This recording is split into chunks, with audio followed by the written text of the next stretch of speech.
Stroke by stroke and meter by meter, these Afghan women are weaving their fresh journey of freedom after their fortunate escape from Taliban-ruled Afghanistan.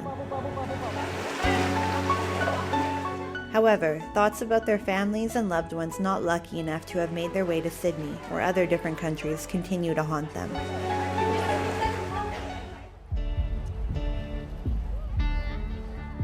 The news stories of continued women's rights violations, the Taliban's return to their previous hardline modus operandi, and escalated violence in the war-torn country compound their fear.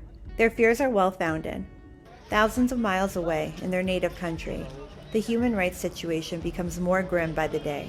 In the course of the last 1 year, the Taliban have made the country one of the most dangerous places for human life, where every single breath is considered a blessing.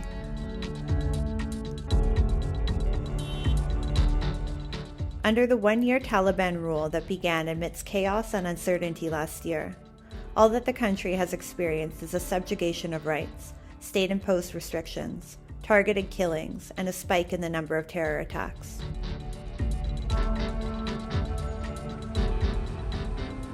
The recent bomb explosion in Kabul, targeting the Shi'ite Muslim community, was one example of how the situation in Afghanistan has panned out since the Taliban takeover. The fact that explosions have been occurring in Shia mosques, that Shias are being targeted in Talibanized Afghanistan should not surprise anybody. Initially, because the Taliban had managed to recruit Shia commanders at the behest of Iran, people thought this would be a more inclusive Taliban.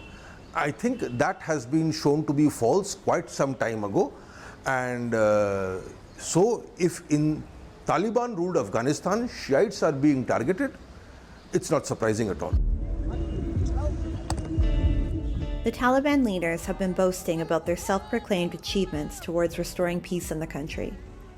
The reality on the ground, however, is a sharp contrast.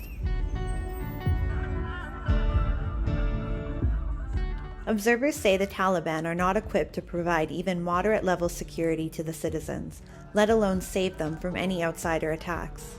In fact, they themselves have been the perpetrator-in-chief of atrocities committed against the people of Afghanistan. The Taliban are also accused of providing support to the terrorists that they had vowed to never give a safe haven to. The promises of the Doha Agreement seem to have been forgotten. The concerns over the Taliban supporting terrorist groups operating within the country are a main reason behind many countries' reluctance in providing any form of direct assistance to pull the country out of the massive economic crisis it has plunged into. It is the common man who is suffering because of the Taliban's politics and ideology. Many in the country don't have adequate food and are living in poverty. In a heart-wrenching video report by German media organization Deutsche Welle, instances of desperate Afghans selling their children due to abject poverty had come to light. There are only a handful of operational hospitals, and they are at capacity treating malnourished children. Afghanistan is staring at a major humanitarian disaster. بله یه بازم زیاد میشه فقر و تنگدستی روز به روز در کشور ما شما زیاد شده است هر چیز زیاد شده سوء تغذیه واقعیتش زیاد میشه. Hapless Afghans in and outside the country are making desperate appeals to the international community to lend them a helping hand.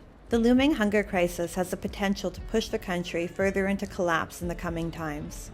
Observers say if the Taliban does not amend its ways and come up with a policy that is friendly for both its citizens and the international community, then Afghans will be staring at their darkest days. The potential for positive changes lies with the Taliban only, and it is they who will have to decide how the future of their country will unfold.